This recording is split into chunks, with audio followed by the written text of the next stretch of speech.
Hi guys, Cambro here for our next Arkham Horror video where we talk about the player cards in the Forgotten Age. So this is part 4, so if you haven't checked out the other ones, do that first because we're covering the Mystic cards in this video. So yeah, let's jump right into it. We have 4 cards as well, and the first is Mist of Rayleigh. Mist of Rayleigh, maybe. So it's a Mystic card, an asset, costs 2 to play and has a agility icon. Spell rated and uses 4 charges and reads as an action, spend 1 charge, evade. This evasion attempts use willpower instead of agility. If you succeed after evading a chosen enemy, you may move to a connecting location. If a skull, cultist, tablet, elder sign, or autofail symbol is revealed during this evasion attempt, choose and discard a card from your hand, and it takes up the arcane slot. So it's like the third of a set. We have Shivering, which is you turn willpower into attack, and Rite of Seeking, which turn willpower into intellect. And now we finally have the final piece, which turns it into agility. And they all have, they're all very, very similar. It's definitely on the cheaper scale. It costs 2 for 4 chargers compared to 4 for 3 or 3 for 4. So it's kind of like Shivering, but a bit cheaper.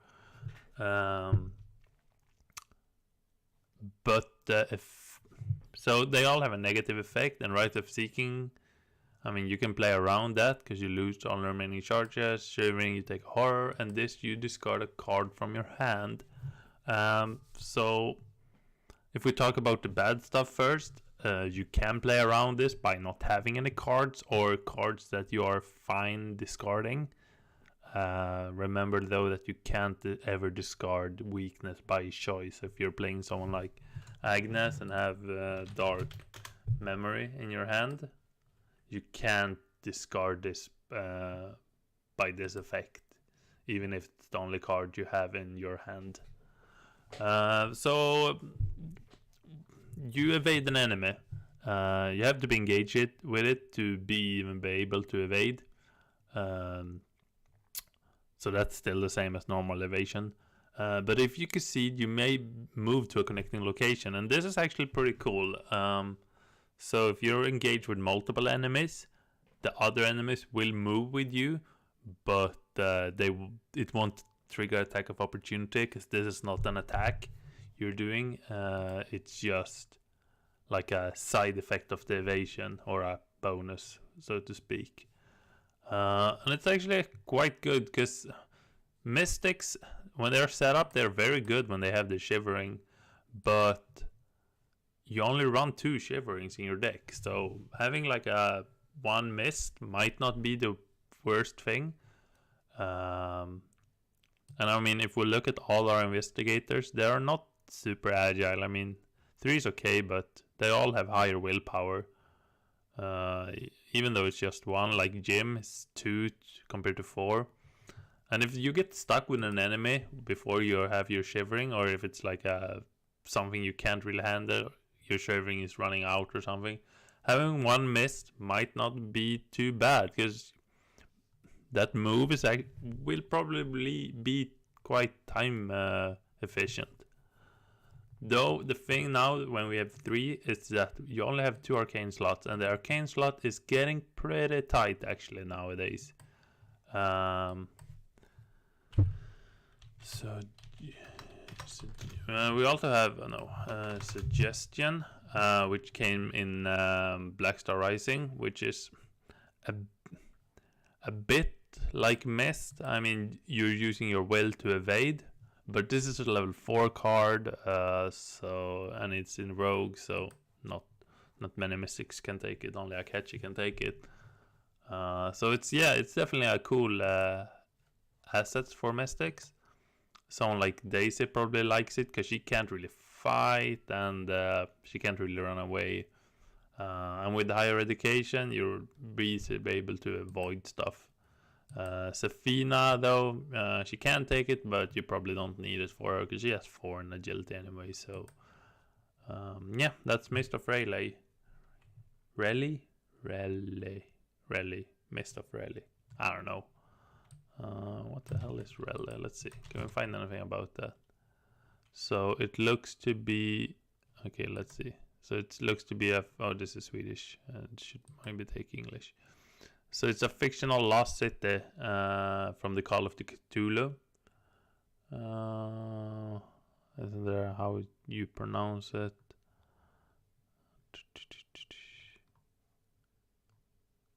Okay, there was one in Swedish. Let's see here.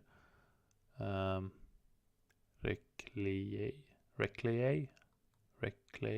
I don't know. Yeah, okay, so it's a lost city at the ocean, like Atlantis. I don't know why it's called Mist, but it's a cool picture.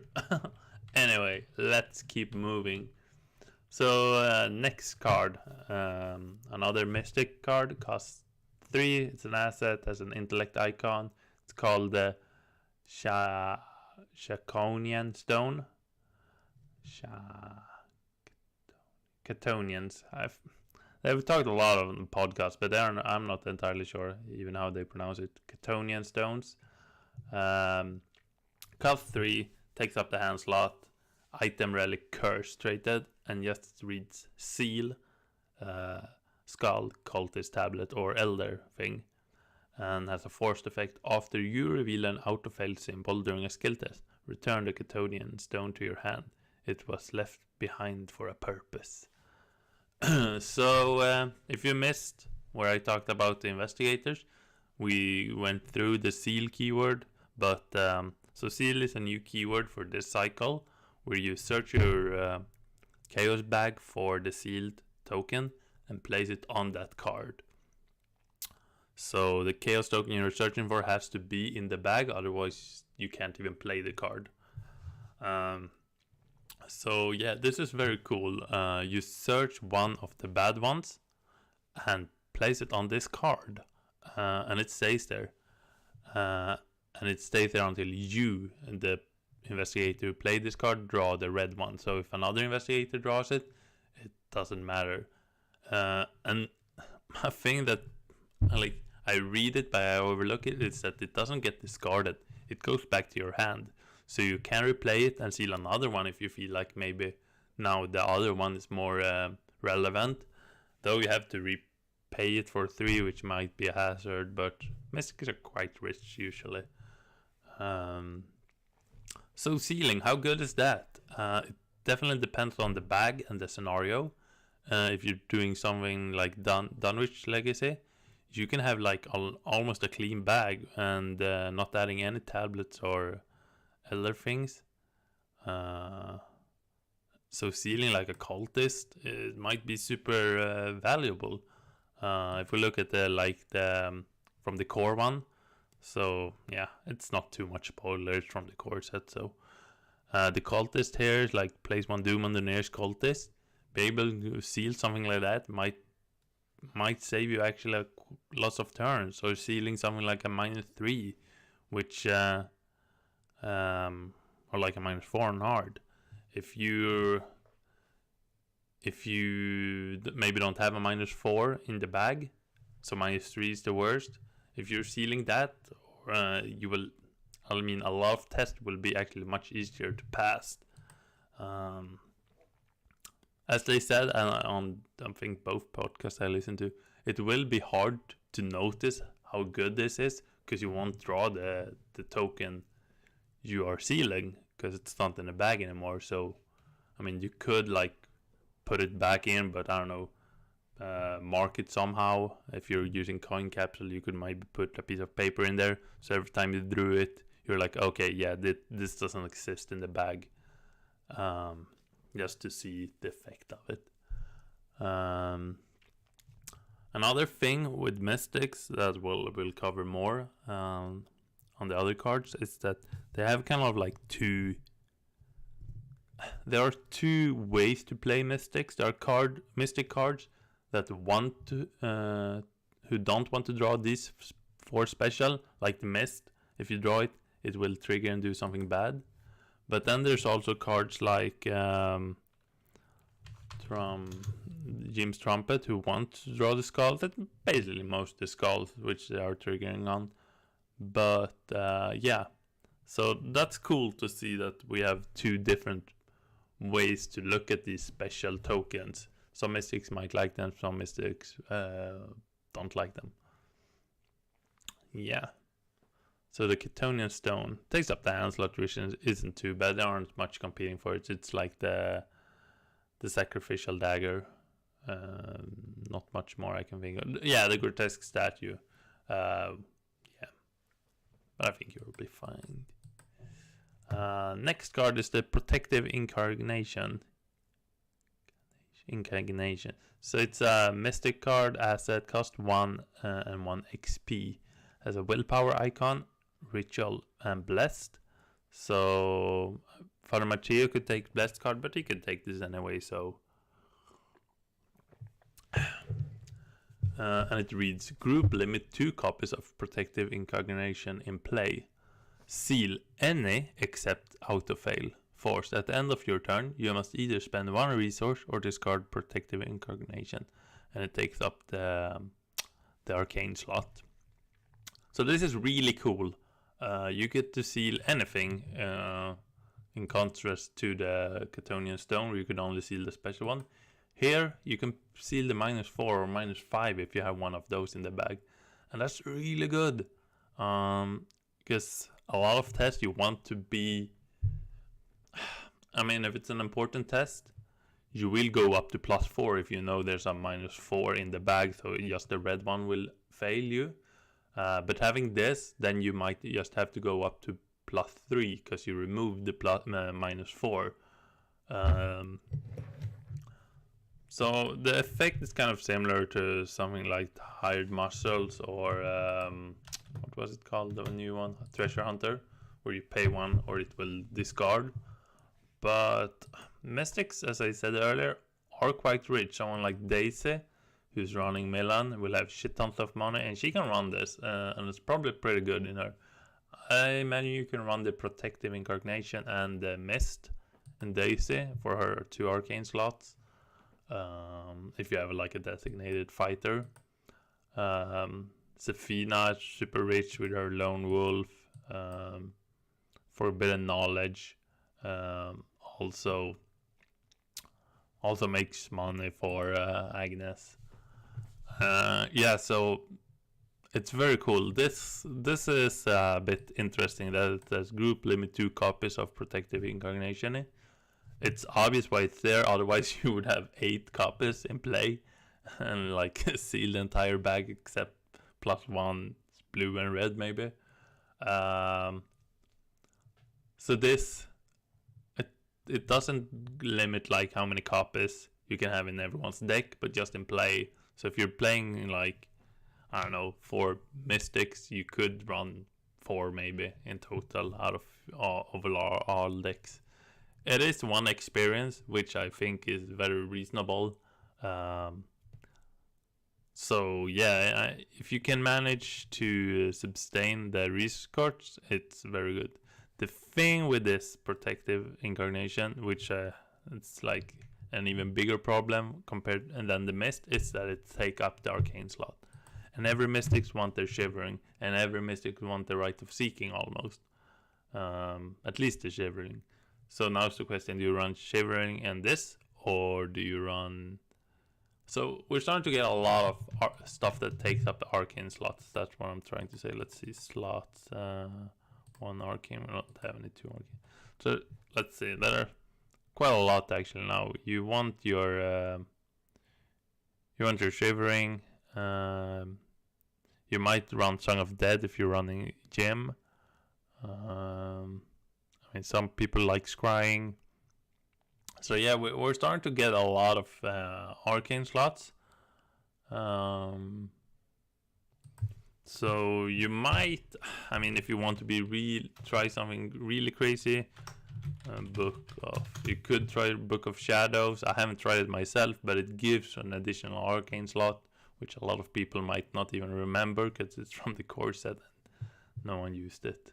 I think it's not very good, but it might be good as more and more arcane slots come. It might be a card we have to start including. Yeah, so it's a very good card. If you want to see the effect of it, do as with the Catonian Stone, mark the one you're sealing, but just remember then to pay the resource for it. Yes, and the last card is Dark Prophecy, and this is our first event and only event in this pack for the Mystics. So it's a 1-cost event, has a willpower and agility icon. It's Augury Trader. What else is that?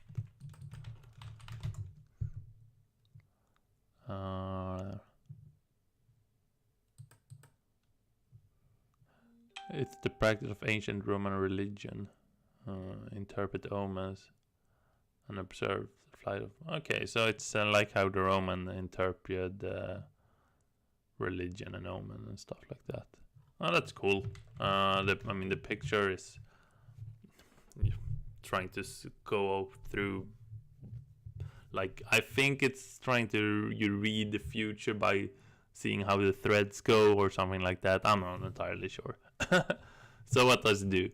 Fast. Play when you would reveal a chaos token. Reveal 5 chaos tokens instead of 1. Choose one of those tokens with a skull, cultist tablet, elder thing, or out of fail symbol to resolve and ignore the rest. If no such token was revealed, choose any one of the tokens to resolve and ignore the rest. The secrets were written in the star. So this is really cool. This is basically you're saying, I want one of those special tokens because I know I can handle the special token. I can handle the skull because the skull is just -1 currently. So you're taking 5 tokens, which is a lot. That's like Jim's Final Rhapsody. So you probably will see one of them. So every time you do a skill test, you will do this. You probably don't want to play this when you're doing Shivering or something, one of those 3 core we talked about, because then the bad stuff will trigger. One crazy thing you could do is like try to grab the auto fail if you're Father Matteo, turn it into blue, but I mean that's risky. Another card that synergizes well with this is Hypnotic Gaze, which you cancel an enemy attack, and if you reveal a bad token, the enemy hits itself. Song of Dead, you want to see those skulls, so every time you play Song of Dead, you could do this Dark Prophecy. Jim's Trumpet also likes it. So I mean, it feels like a very Jimmy card. Let's see, there was someone more. Yeah, so for some of them you want, but for most you don't, like Alchemist Transmutation, Blinding Light, Rite of Seeking, all of them you don't want to see them. So I mean, you can only do this when you're performing a skill test also. Yeah, but so it's really cool. One last thing is the interaction with a grotesque statue, which is probably the most interesting. So the grotesque statue is from the core set. If you don't remember, it says when you reveal a chaos token, spend 1 charge. Reveal 2 chaos tokens instead of 1. Choose one to resolve and ignore the other. And the Dark Prophecy, you reveal 5 and choose 1. So I actually mailed Matt, the lead designer, and asked him how they interact with each other, and they actually do, and it's actually kind of cool. So let's say you have a grotesque statue and Dark Prophecy in hand, and you're about to do a skill test. Then you can spend 1 charge on grotesque statue and play Dark Prophecy. But the important thing is that you declare how you're going to draw your tokens. So you're going to draw, let's see, am I filming my hand? Yeah. So you're going to draw 5 from this, and 2 from the grotesque statue. So what you could do is declare like, I will draw it of 2 groups. I will use grotesque statue first, so I will draw 1. Or maybe I'll draw 1, and then I'll draw another one. But the second one, or the first one, it doesn't really matter, you choose. Instead of drawing 1, I'll draw 5. And out of these 5, I will choose a special one. Let's see, like that. And then I'll choose between these 2. What you also could do is you will trigger Dark Prophecy first, so you will draw 5, but for one of these, you will trigger Grotesque Statue and draw 2 instead. So you will reveal 6 one, but for these one, you get to choose which one of them, and that doesn't have to be a special one. So let's say you draw 4 numbers on the first 4, and then in the last where you're drawing 2, you reveal a skull and a number. Then you can choose the number if you want. So then you would have 5 numbers. And since you didn't reveal a special one, you get to choose which one you're revealing. You could like do this, trigger this 5 times to draw, like, instead of 5 you draw, everyone splits into 2. So yeah, it's very cool. I mean, I posted my answer from Matt here, so if you want to read his explanation of it, and they also updated the FAQ. So it's a very cool card. I'm excited to try to experiment with it. I haven't tried it yet. I've tried both the Protective Incarnation and the Chaotic Stone, and they have been really efficient, both of them. But playing with this in like gem, I feel probably works good with, because you could draw those skulls, which are zeros, will be very fun. Yeah, so those were the Mystic cards. 1 video to go. In the last video, I'll be talking about the Survivor cards and the neutral card and the 2 basic weakness that we got. So keep looking forward to that. If you like this, please like, subscribe, comment and all that. And until next time, good... what else did I say last time? Good luck. I can't remember. Good luck with your token pools. Until next time.